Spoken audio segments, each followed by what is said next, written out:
नमस्कार, मैं हूं अमित वर्मा और आज हम डिस्कस करेंगे Jharkhand current affair. Jharkhand current affair जो है 1 फरवरी से लेकर के 7 फरवरी के बीच में जितने भी इम्पोर्टेंट क्वेश्चंस हैं जो JPSC prelims plus mains plus interview में पूछे जा सकते हैं, सारे प्रश्न को हमने लिया है और सारे प्रश्न को एक एक करके डिस्कस करेंगे। काफ़ी इम्पोर्टेंट है, लास्ट तक वीडियो को देखिएगा, ठीक है। जेपीएससी का फॉर्म आ चुका है आज, तो आप लोग सारे डिटेल देखिएगा उसको, उसके बाद ही फॉर्म फिलअप कीजिएगा। और मैं तो कहूँगा कि 5 दिन के बाद, जैसे 15 से स्टार्ट होने वाला है ना, तो आप 20-25 से स्टार्ट करना, ठीक है, फॉर्म भरना। चलिए हमें डिटेल में बताऊँगा कल के लाइव वीडियो में। आज हम डिस्कस करते हैं। सबसे फर्स्ट प्रश्न पूछा गया है कि सबल अवार्ड जो है झारखंड के किस कंपनी द्वारा दिया जाता है? Tata Steel, SAIL Bokaro, HEC Ranchi या फिर इनमें से कोई नहीं। तो इसका राइट आंसर हो जाएगा टाटा स्टील, ठीक है।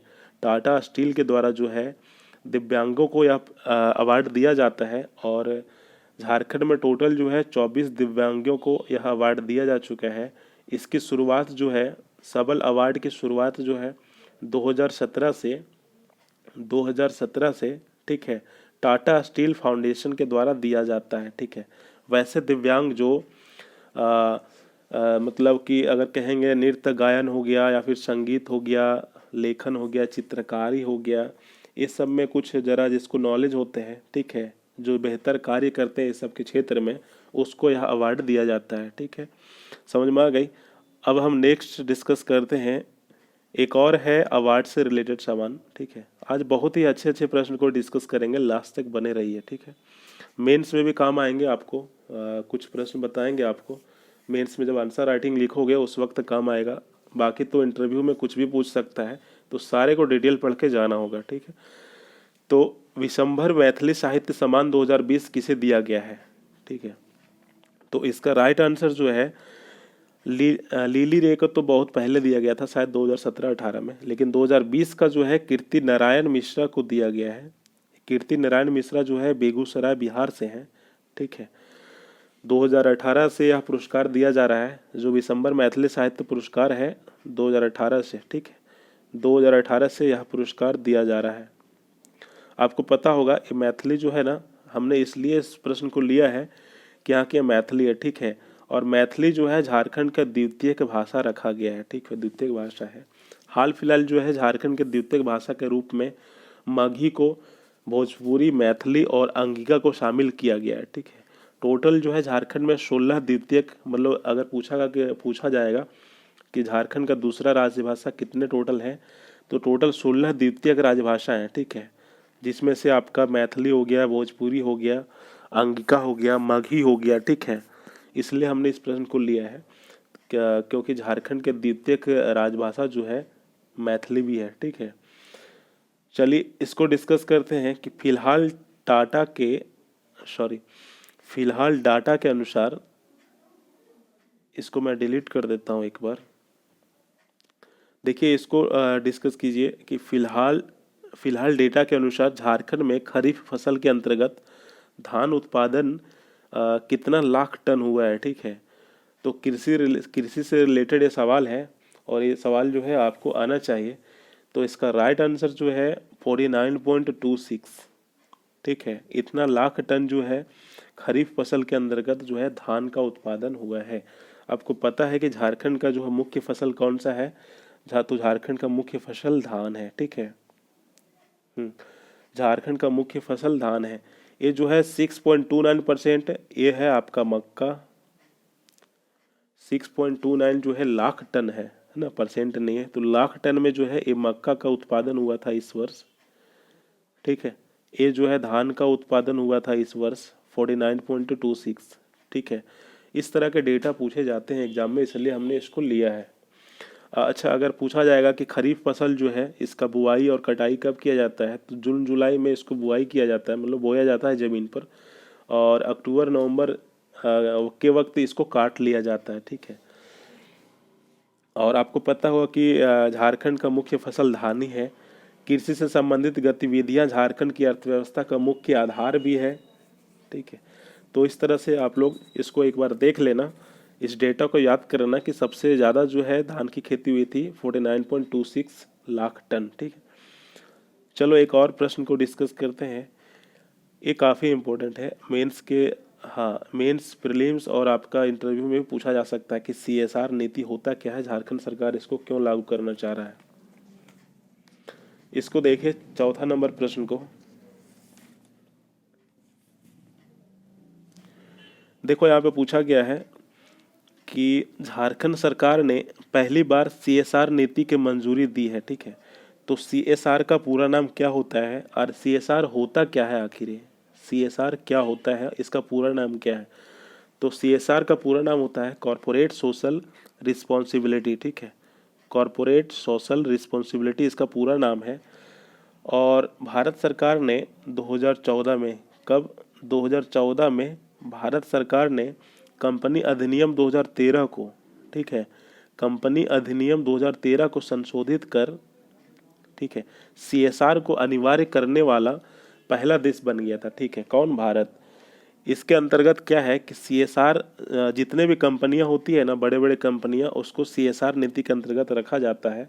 और CSR नीति के अंतर्गत जितने भी बड़े बड़े कंपनी होती है, जैसे ये कंपनी है, तो इसको, इस कंपनी को जितने भी 3 साल में जो लाभ प्राप्त होता है, 3 साल में इस कंपनी को जितने भी लाभ प्राप्त होता है, ठीक है, बेनिफिट होता है, उस बेनिफिट का जो है 2% खर्च जो है कंपनी के अगल बगल जो समाज होते हैं उसके प्रति खर्च करना पड़ता है। जैसे कि आप लोगों ने देखा होगा, कोई कंपनी अगर है तो कंपनी के बगल में कोई पार्क है तो उसको मैनेज कौन करता है? कंपनी ही करती है। इसके बगल में कोई स्कूल है शिक्षा के लिए, NGO चला रहा है, तो इस सारे का जो डेटा है कौन संभालता है, खर्च कौन करता है? तो कंपनी ही करती है। तो झारखंड में बहुत सारे कंपनी हैं और इस तरह के जो है, जैसा कि शिक्षा का प्रसार प्रसार भी करते हैं आपका कंपनी लोग। पर्यावरण स्थिरता जो है सुरक्षित करना, इसका भी काम मुख्य लक्ष्य होता है कंपनी का। 2% आपको खर्च करना है आपके पड़ोस के जो समाज है इसके प्रति, पर्यावरण के प्रति, शिक्षा के प्रति, शिशु मृत्यु दर कम करना, इसके प्रति आप 2% खर्च करना है आपको।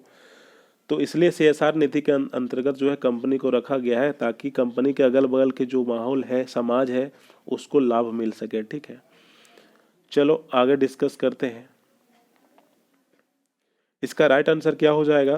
कॉरपोरेट सोशल रिस्पॉन्सिबिलिटी, ठीक है। मतलब यही है, CSR नीति यही है, ठीक है। CSR नीति यही है कि इसके अंतर्गत जो भी कंपनी है, तो कंपनी को 3 वर्ष में जितना भी लाभ प्राप्त होता है उसका 2% जो है खर्च, 2% जो है खर्च कंपनी के आसपास में जो गांव होते हैं, माहौल होते हैं, समाज होते हैं, उसके प्रति खर्च करना पड़ता है। आप लोगों ने देखा होगा स्कूल, NGO, ठीक है। इसके अलावा है शिक्षा का प्रचार प्रसार में भी खर्च करते हैं सारे कंपनी, ठीक है। इसके अलावा पर्यावरण को बचाने के रिलेटेड से भी इनके द्वारा खर्च किया जाता है। अलग अलग जो है मुहिम चलाए जाते हैं कंपनी के द्वारा, NGO चलाए जाते हैं, ठीक है। इस तरह का इसका मेन मुख्य काम होता है। चलो एक और प्रश्न डिस्कस करते हैं। यहाँ पर पूछा जा रहा है कि प्रधानमंत्री राष्ट्रीय बाल पुरस्कार 2021 से किन्हें पुरस्कृत किया गया है, ठीक है। यहाँ पर किन्हें कर दीजिएगा कि प्रधानमंत्री राष्ट्रीय बाल पुरस्कार 2021 से किन्हें पुरस्कृत किया गया है? दीपिका कुमारी, सरिता कुमारी, सविता कुमारी, या फिर इनमें से कोई नहीं।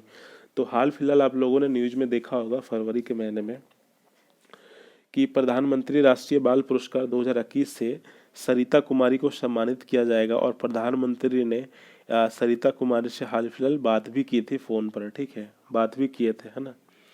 कौन से खिलाड़ी हैं? तीरंदाजी खिलाड़ी हैं। तो इसको याद रखना केवल, है ना, प्रीलिम्स के बेसिस पर। तीरंदाजी, है ना। सरिता कुमारी जो है तीरंदाजी खिलाड़ी हैं, वैसे दीपिका कुमारी भी है, ठीक है। तो इन्हें क्या है, राष्ट्रीय बाल पुरस्कार 2021 से सम्मानित किया जाएगा। और प्रधानमंत्री ने इनसे बात भी किए थे, इसलिए हाईलाइटेड है थोड़ा सा, ठीक है।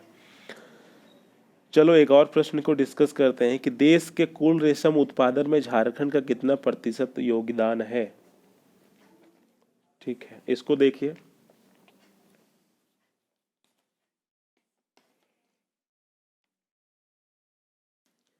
देश के कुल रेशम उत्पादन में जो है झारखंड का कितना प्रतिशत योगदान है, ठीक है। इसका राइट आंसर क्या हो जाएगा? 76% इसका राइट आंसर हो जाएगा, ठीक है। 76%। हाल फिलहाल का न्यूज है। आपको पता है कि भारत में 4 प्रकार के रेशम पाए जाते हैं, ठीक है, जिसमें से एक होता है शहतूत, दूसरा तसर होता है, तीसरा ईरा होता है और चौथा मूंगा होता है, ठीक है। तो झारखंड में जो रेशम पाया जाता है ना, वो तसर रेशम पाया जाता है, ठीक है। तसर रेशम पाया जाता है झारखंड में, ठीक है। अगर जगह पूछे तो रांची, लोहरदगा, चतरा, गुमला, पलामू, लातेहार, हजारीबाग, ये सब एरिया में तसर पाए जाते हैं। अगर पूछेगा केंद्रीय तसर अनुसंधान और प्रशिक्षण संस्थान कहाँ पे है, तो रांची में है। कहाँ पर है? रांची में, ठीक है। इसके अलावा एक और प्रश्न को हम डिस्कस करते हैं कि सोन कन्हर सिंचाई परियोजना के लिए नाबार्ड से कितनी राशि लोन के रूप में ली जाने की स्वीकृति झारखंड सरकार ने दी है, ठीक है। सोनार कन्हर सिंचाई परियोजना, इससे जो है आपका लाभ जो है इस परियोजना से झारखंड के 2 जो है जिला उनको लाभ मिलते हैं। फर्स्ट है पलामू, ठीक है, पलामू है, और दूसरा जो है गढ़वा, ठीक है, गढ़वा ना। तो पलामू और गढ़वा जिला को इससे लाभ मिलता है, ठीक है। इसको जो है 1057 करोड़ रुपया नाबार्ड से लोन लेने की स्वीकृति जो है झारखंड सरकार ने दी है। अगर हम बात करेंगे सोन नहर के बारे में, तो सोन नदी की जो है झारखंड के उत्तर पश्चिमी सीमा को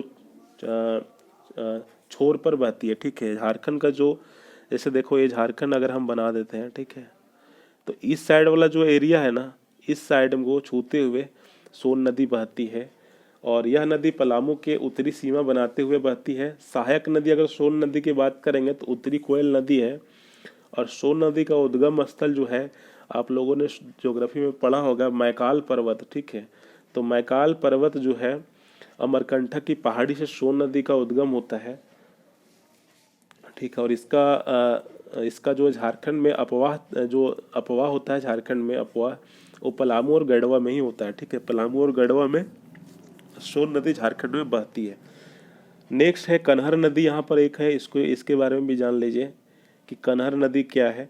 तो छत्तीसगढ़ के सरगुजा से उद्गम होकर पलामू में बहती है, ठीक है, झारखंड के पलामू में बहती है, और पलामू से फिर आगे निकल करके यूपी के उत्तर प्रदेश में प्रवेश कर जाती है, ठीक है।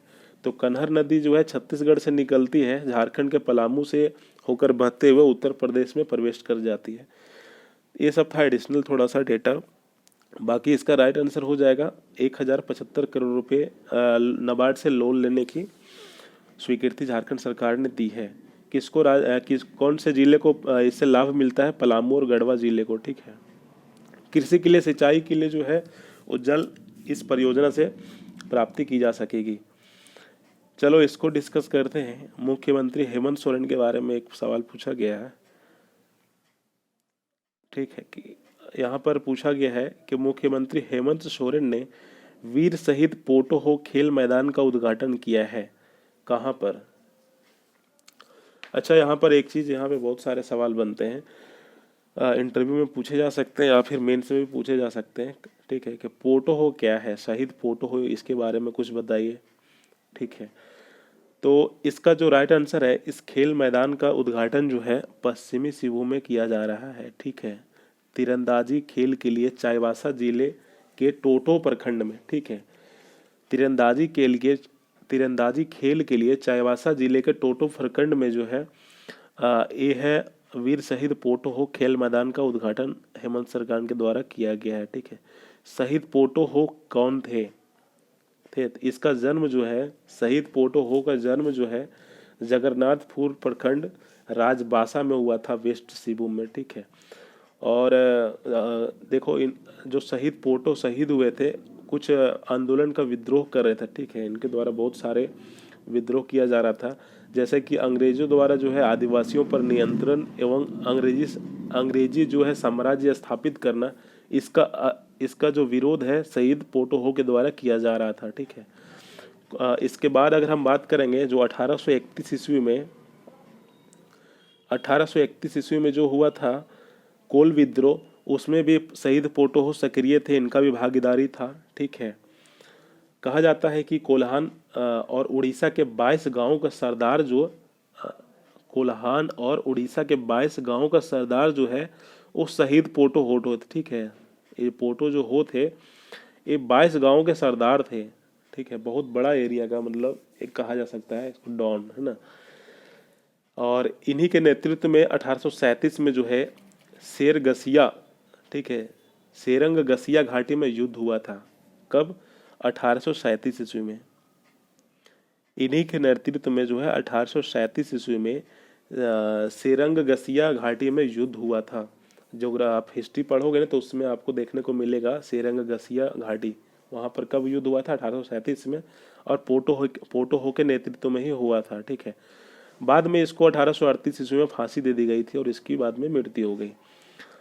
चलिए आगे फिर एक और प्रश्न को डिस्कस करेंगे। तो इसका राइट आंसर क्या हो जाएगा? मुख्यमंत्री हेमंत सोरेन ने शहीद पोटो हो खेल मैदान का उद्घाटन कहाँ किया है? पश्चिमी सिंहभूम में, ठीक है, तीरंदाजी खेल के लिए। इसके बाद एक और प्रश्न है कि एचईसी रांची में न्यूक्लियर पावर प्लांट के लिए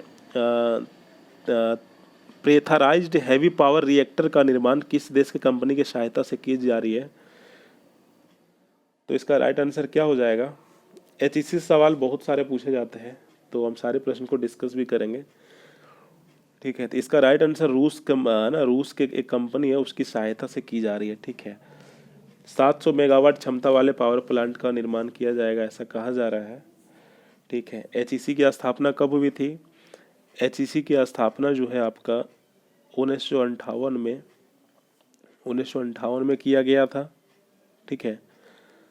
और इसका उद्घाटन जो है 1963 में, ठीक है, 1963 में पंडित जवाहरलाल नेहरू द्वारा इसका शिलान्यास भी किया गया था, ठीक है। और पंडित जवाहरलाल, ठीक है, केंद्रीय बजट जो है इसके अंतर्गत कितने जो है एकलव्य स्कूल खोले जाने की घोषणा की गई है? तो इसके अंतर्गत कितना हो जाएगा? देखो सबसे इसका राइट आंसर जो है 69 हो जाएगा, ठीक है। 69 जो है एकलव्य स्कूल खोले जाने की घोषणा की है। इसका सारा खर्च जो है केंद्र सरकार उठाएगी। पहले भी झारखंड में आदिवासी विद्यार्थी जो है ना उसके लिए जो है ये सब स्कूल खोला जाएगा, ठीक है। टोटल कितने? 69।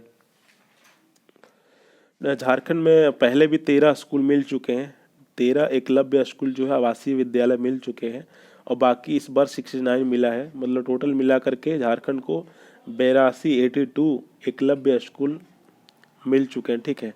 इसमें से कुछ इसका संचालन भी हो चुका है, कुछ अभी मिले हैं तो भी टाइम लगेगा। चलो इसको डिस्कस करते हैं कि भारत फिलहाल जो है केंद्रीय मंत्री सीतारमण ने जल जीवन मिशन को झारखंड के कितने नगर निगम में लॉन्च करने की घोषणा की है, ठीक है। तो इसका राइट आंसर जो हो जाएगा 9, ठीक है। तो 9 नगर निगम में इसको लॉन्च करने की घोषणा की है। 9 नगर निगम, 18 नगर परिषद, ठीक है। इसके अलावा 12 नगर पंचायत, एक अनुसूचित क्षेत्र शामिल है इसके अंतर्गत। इसके अंतर्गत हम बात करेंगे तो इससे पहले भी जो है झारखंड में ये जो योजना है चलाई जा चुकी है, हर घर नल हर घर योजना, ठीक है। हर घर जल हर घर नल योजना जो है चलाई जा चुकी है झारखंड में। इससे पहले इसका मुख्य उद्देश्य क्या था? पाइपलाइन के द्वारा जो है लोगों को स्वच्छ पानी उपलब्ध कराना जो है इसका मुख्य लक्ष्य था, ठीक है। हर घर जल हर घर नल योजना से रिलेटेड मैं बता रहा हूँ। और ये जो योजना थी हर घर जल हर घर नल योजना, ये 15 जुलाई 2017 को झारखंड सरकार के द्वारा शुरू किया गया था, ठीक है। इसके बाद अभी जो हाल फिलहाल जो है निर्मला सीतारमण ने केंद्रीय जो है जब बजट पेश कर रही थी उस वक्त उन्होंने डिस्कस किया था कि झारखंड को जो है झारखंड के 9 जो है नगर निगम को जल जीवन मिशन के अंतर्गत जो है शामिल किया जाएगा, ठीक है। इससे रिलेटेड अगर हम बात करेंगे तो देखो नरेंद्र मोदी जो है उन्होंने 15 अगस्त 2019 को जो है स्वतंत्रता दिवस के मौके पर इस जल जीवन मिशन का घोषणा किया था। कब किया था? नरेंद्र मोदी जो प्रधानमंत्री हैं उनके द्वारा 15 अगस्त 2019 को 73वें स्वतंत्रता दिवस के अवसर पर जल जीवन मिशन की घोषणा की गई थी, ठीक है। और उसी मिशन के अंतर्गत झारखंड के 9 नगर निगम को इसके अंतर्गत शामिल किया जाएगा। ठीक है, चलिए इसको डिस्कस कीजिए, ये काफ़ी इम्पोर्टेंट है और मैं इसके बारे में पूरा डिटेल बात करेंगे कि टाना भगत अतिथि गृह का उद्घाटन जो है मुख्यमंत्री हेमंत सोरेन द्वारा कहाँ किया गया है। इंटरव्यू में पूछा जा सकता है इंटरव्यू में कि टाना भगत जो है इससे रिलेटेड आप क्या जानते हो, टाना भगत कौन थे, क्योंकि बहुत फेमस थे। इसके बारे में अभी हम डिस्कस करेंगे ना तो आपको समझ में आएगी। ठीक है, तो इसका राइट आंसर जो है बाहोरा में टाना भगत अतिथि गृह का उद्घाटन किया गया है हेमंत सोरेन के द्वारा। ठीक है, 73 लाख की लागत से 12 कमरे वाले प्लस 2 हॉल भी है निर्माण किया जा रहा है। ठीक है, इसके बारे में अगर हम डिस्कस करेंगे तो जो टाना भगत लोग थे इन्होंने क्या किया था कि ब्रिटिश सत्ता के खिलाफ आंदोलन किया था। ठीक है, 1914 आप लोग जानते होंगे, एग्जाम में कई बार पूछा जा चुका है। ठीक है, विभिन्न प्रकार के कर हो गया, जमींदार हो गया, बनिया हो गया, ये सब के विरोध में इनके द्वारा जो है विरोध किया गया था।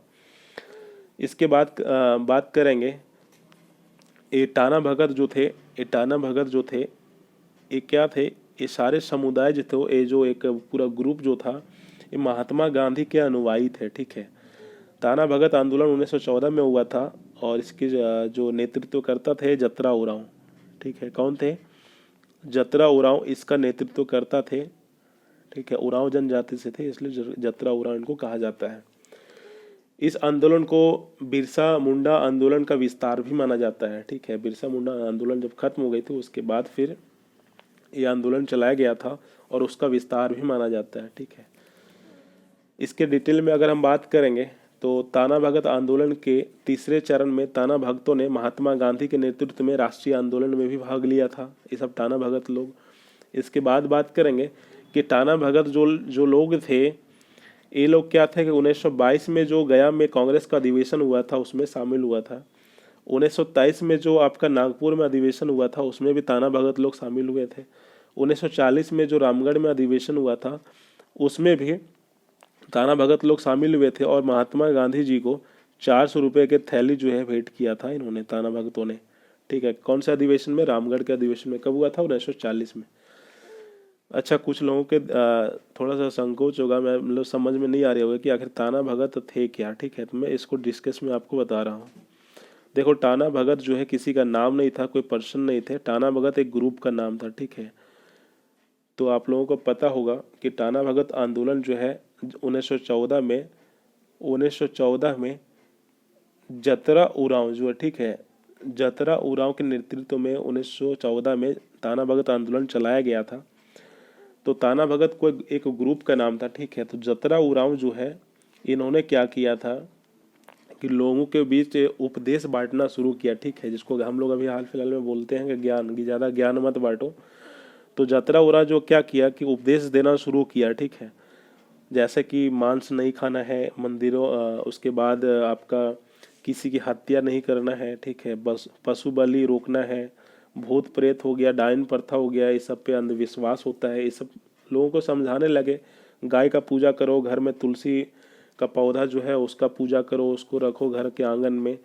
ये सब सारे जो है उपदेश जो है जतरा भगत के द्वारा दिए जाने लगा। ठीक है, और इसके उपदेशों से जो है उरांव जनजाति के लोग जितने भी थे ये सारे आकर्षित होने लगे, इसको समझने लगे कि ये सही बता रहा है कि किसी का बलि नहीं लेना चाहिए।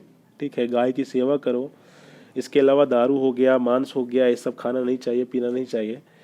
तो जितने भी इसके समर्थक थे ना, ये सारे समर्थक धीरे धीरे मतलब इसका जो है जतरा उरांव का समर्थक बढ़ता गया। ठीक है, और एक लास्ट टाइम में ऐसा आया कि इसके इतने समर्थक बढ़ गए, ठीक है, कि एक पंथ का निर्माण किया, एक ग्रुप का निर्माण किया और इसी ग्रुप का नाम टाना भगत पड़ा था।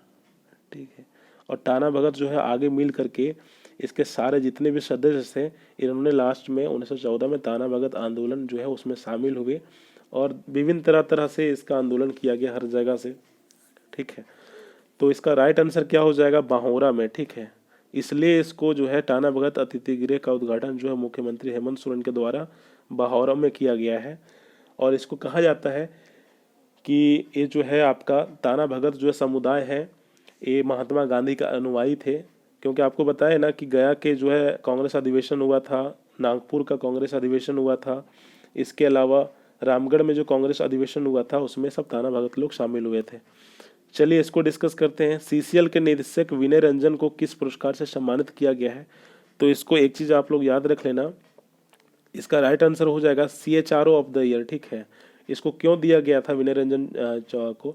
क्योंकि देखो कोरोना के काल में इन्होंने क्या किया था, अपने कार्मिकों को जो है कुछ भोजन वगैरह, कुछ ड्राई फ्रूट वगैरह जो है मुहैया करवाया था। ठीक है, कोरोना काल में जब पूरा, हाँ, उस वक्त क्या है, अपने कार्मिक जो है इसके अंदर जो काम करने वाले लोगों को जो है खाना पीना वगैरह की व्यवस्था करवाई थी इन्होंने, विजय रंजन चौबे ने।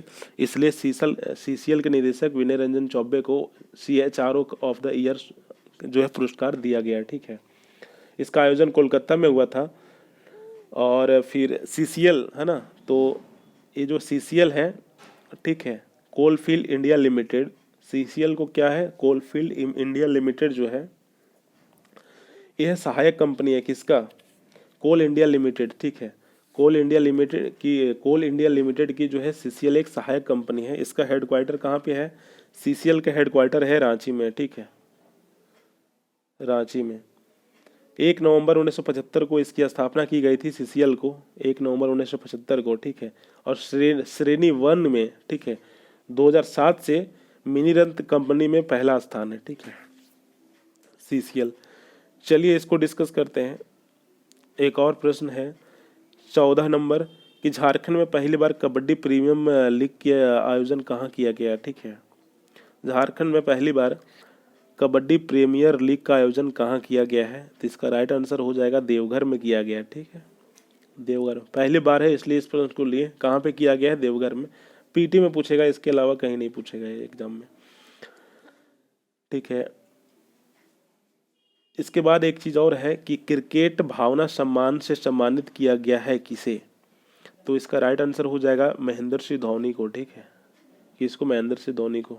पूर्व भारतीय कप्तान धोनी को यह ICC के द्वारा जो है सम्मान दिया गया है।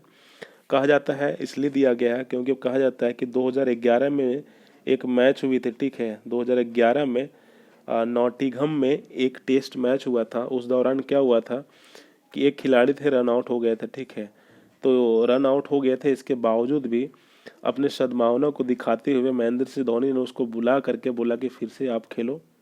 ठीक है, आप आउट नहीं हो। तो इस सद्भावना को देखते हुए ICC ने महेंद्र सिंह धोनी को जो है 2011 के जो मैच के लिए है इसको क्रिकेट भावना सम्मान से सम्मानित किया है। इसको डिस्कस कीजिए 16 नंबर कि गुवाहाटी में आयोजित जूनियर एथलेटिक्स प्रतियोगिता में उप विजेता टीम कौन बने थे? ठीक है, ये स्पोर्ट्स से रिलेटेड है, बस पीटी तक ही ये पूछा जाएगा। ठीक है, इसका राइट आंसर क्या होना चाहिए?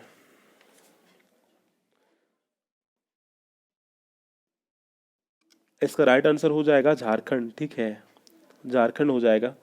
ये जो आयोजन इसका हुआ था 28 से 29 दिसंबर 2020 को हुआ था। ठीक है, आज इसमें से झारखंड को जो है 8 स्वर्ण पदक मिले थे, 11 रजत पदक मिले हैं और 8 कांस्य पदक मिले हैं। ठीक है, इसलिए आप लोग याद रखना 8 स्वर्ण पदक, 11 रजत पदक, 8 कांस्य पदक मिले हैं। ठीक है, 8 11 8, इसको याद रखना। एक और प्रश्न है कि वित्त वर्ष 2021-22 के बजट में झारखंड को ईस्टर्न फ्रेंट कॉरिडोर के तहत कितने किलोमीटर रेल मंडल का विस्तार किया जाएगा? तो इसका राइट आंसर है 196। ठीक है, इसका लक्ष्य कब तक है? 2020 तक कंप्लीट किया जाएगा। 2022 तक है ना, 2020 नहीं, 2022 तक जो है इसको कंप्लीट किया जाएगा। ठीक है, कहाँ से गुजरेगी? कोडरमा ज़िला हो गया, कोडरमा ज़िला, इसके बाद गिरिडीह ज़िला हो गया और थोड़ा सा आगे बढ़ने पर आपको धनबाद ज़िला मिलेगा। ठीक है, तो उसके बाद धनबाद ज़िला। ठीक है, तो कोडरमा, गिरिडीह और धनबाद ज़िला से होकर के इस कॉरिडोर को आगे बढ़ाया जाएगा। ठीक है, इसके बाद हम बात करते हैं, अगर इस कॉरिडोर के तहत किया क्या जाएगा, इससे रेल का विस्तार किया जाएगा और जो माल ढुलाई होता है ना, सामान, वो थोड़ा सा आसान हो जाएगा। अगर इससे रिलेटेड अगर हम बात करें तो देखो कुछ एग्जाम में पूछे जाते हैं प्रश्न, उसको हम डिस्कस कर देते हैं।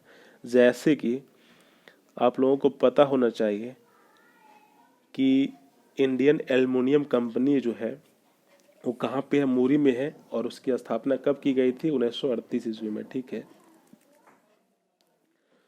तो इसमें जो है एल्युमिनियम पाउडर बनाकर जो है, ठीक है, बॉक्साइट से एल्युमिनियम पाउडर बनाकर जो है कोलकाता मुंबई के कारखानों में भेजा जाता है। ठीक है, तो इंडियन एल्युमिनियम कंपनी जो है रांची में, इस कंपनी से एल्युमिनियम का पाउडर बना करके कहाँ भेजा जाता है, वेलूर, कोलकाता, मुंबई, केरल, इस जगह पे यहाँ से एल्युमिनियम पाउडर को भेजा जाता है। इसके अलावा बोकारो स्टील प्लांट में, ठीक है, बोकारो स्टील प्लांट की अगर हम बात करेंगे तो कोकिंग कोल जो है ये झरिया से प्राप्त करता है। ठीक है, झरिया से बोकारो स्टील प्लांट में कोकिंग कोल आता है, कोयले की जो प्राप्त होती है। लोह अयस्क जो है कयोंझर खान उड़ीसा में जो है, वहाँ से बोकारो स्टील प्लांट को लोह अयस्क प्राप्त होता है। चूना पत्थर की प्राप्ति जो है आपका एमपी मध्य प्रदेश से किया जाता है बोकारो स्टील प्लांट को। तो ये चीज़ याद रखना। अगर हम बात करेंगे टिस्को का, ठीक है, टाटा स्टील जो प्लांट है, तो उसमें जो है कोक बनाने का कोयल जो है रानीगंज और झरिया से प्राप्त करते हैं। हेमाटाइट लोहा जो है सिबूम की नोहा मुंडी, इसके अलावा मयूंजभर जो है उड़ीसा में है, वहाँ से मिलता है। डोलेमाइट की जो प्राप्ति है टिस्को कहाँ से करता है, डोलेमाइट चूना पत्थर की प्राप्ति जो है उड़ीसा के सुंदरगढ़ से। ठीक है, तो ये सब कुछ बेसिक थे प्रीलिम्स के लिए, इसको याद रखना। हाँ, टिस्को को जो है आपका डोलेमाइट और चूना की प्राप्ति जो है उड़ीसा के सुंदरगढ़ जिले से, ठीक है, वहाँ से प्राप्ति होती है। टिस्को की स्थापना 1907 में की गई थी। ठीक है, और लास्ट दो प्रश्न हैं, ठीक है, कि नीति आयोग द्वारा हाल ही में जारी डेटा रैंकिंग में देश के कुल 112 आकांक्षी जिलों में कौन सा जिला तीसरे स्थान पर है। इसका राइट आंसर क्या है, हो जाएगा गढ़वा, है ना, गढ़वा, इसको याद कर लेना। इसके बारे में एक और सवाल है, इसको हम कल डिस्कस करेंगे, कल के लाइव क्लासेस में। लाइव क्लासेस हमारी कल 8 बजे होती है, तो कल होगी, है ना, कंफर्म होगी, और वहाँ पर हम इस योजना के बारे में डिस्कस करेंगे। यहाँ पे पूछा गया है कि हाल ही में झारखंड सरकार के द्वारा की गई घोषणा के तहत भारत सरकार की आयुष्मान भारत योजना का नाम बदलकर हेमंत सोरेन ने क्या रख दिया है, तो मुख्यमंत्री झारखंड जन आरोग्य योजना रख दिया है। ठीक है, इसको याद कर लेना। बाकी इसको कल के लाइव वीडियो में डिस्कस करेंगे। ये सारे प्रश्न का टेस्ट जो है हमारे इस एप्लीकेशन पर मिल जाएंगे।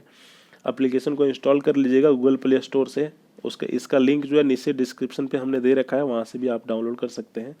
हमारे टेलीग्राम ग्रुप पर इसका PDF मिल जाएंगे, वहाँ से ज्वाइन कर सकते हैं, और बाकी और बहुत सारे मटेरियल आपको वहाँ पे दिए जाते हैं। इसके बाद है JPSC जो है, इसका टॉपिक वाइज टेस्ट सीरीज़ है। अगर आपको परचेस करना हो, आपको हाईलाइटेड क्वेश्चंस को अगर करना हो, देखो किताब तो बहुत सारे मार्केट में है, आप एक दो किताब पढ़ के चले जाओगे ना, तो बहुत सारे क्वेश्चंस छूट जाते हैं, बहुत सारे क्वेश्चंस आपको किताब में नहीं दिए रहते हैं। तो उससे रिलेटेड जो भी हाईलाइटेड क्वेश्चंस होते हैं जो किताब में नहीं होते हैं, वो वेरी वेरी इंपॉर्टेंट क्वेश्चन जो होते हैं ना, जो आप लोग कभी नहीं देखे होंगे, तो उस तरह का प्रश्न आपको इस टेस्ट सीरीज में मिल जाएंगे। आप लोग एग्जाम पोर्टल एप्लीकेशन को इंस्टॉल कीजिएगा और वहाँ पे देखिएगा 7th JPSC topic wise test. ठीक है, इस टेस्ट सीरीज को परचेस कर सकते हैं आप। ठीक है, इसमें आपको टोटल 190 टेस्ट दिए जा रहे हैं पेपर 1-2 से रिलेटेड, और इसमें से हर टॉपिक से प्रीलिम्स के लिए पेपर 1 प्लस पेपर 2 जो है वो दोनों पेपर के लिए काफ़ी इंपॉर्टेंट है। टोटल 190 टेस्ट लिए जा रहे हैं हर टॉपिक से, Jharkhand GK, GS, Indian geography, polity, economics, सभी से इम्पोर्टेंट सवाल टॉपिक वाइज यहाँ पे टेस्ट लिया जा रहा है। ठीक है, बाकी लीडर बोर्ड भी है, इसमें डिटेल एनालिसिस भी आप देख सकते हैं पूरा एक्सप्लेनेशन के साथ। इसके अलावा आपको व्हाट्सएप ग्रुप में भी ऐड किया जाएगा, जहाँ पर JPSC मेंस से रिलेटेड आपको झारखंड से रिलेटेड सवाल दिए जाएंगे। ठीक है, तो आज इतना ही रखते हैं, बाकी जो है कल के वीडियो में मिलते हैं। और नेक्स्ट जो है करंट अफेयर हमारा 15 तारीख को आएगी। ठीक है, सेकेंड वीक का जो करंट अफेयर है 15 फरवरी को आ जाएगी, उसमें हम सारे चीज़ को डिस्कस करेंगे इसी तरह से पूरा डिटेल एनालिसिस करके। ये काफ़ी इंपॉर्टेंट होते हैं, क्योंकि जब इंटरव्यू देने जाओगे ना और कुछ चीज़ पूछ देता है ना कि CSR नीति क्या होता है, आप उसके बारे में बताओ, तो फिर आप इधर उधर देखने लगोगे एग्जाम के, हम लोग इंटरव्यू हॉल में। तो इससे अच्छा है कि थोड़ा सा 10-15 मिनट का वीडियो हम देख लेंगे, तो क्यों ना क्लियर हो जाएगा सारे कॉन्सेप्ट। तो आज इतना ही रखते हैं, बाकी नेक्स्ट क्लास में करेंगे। ठीक है, थैंक यू।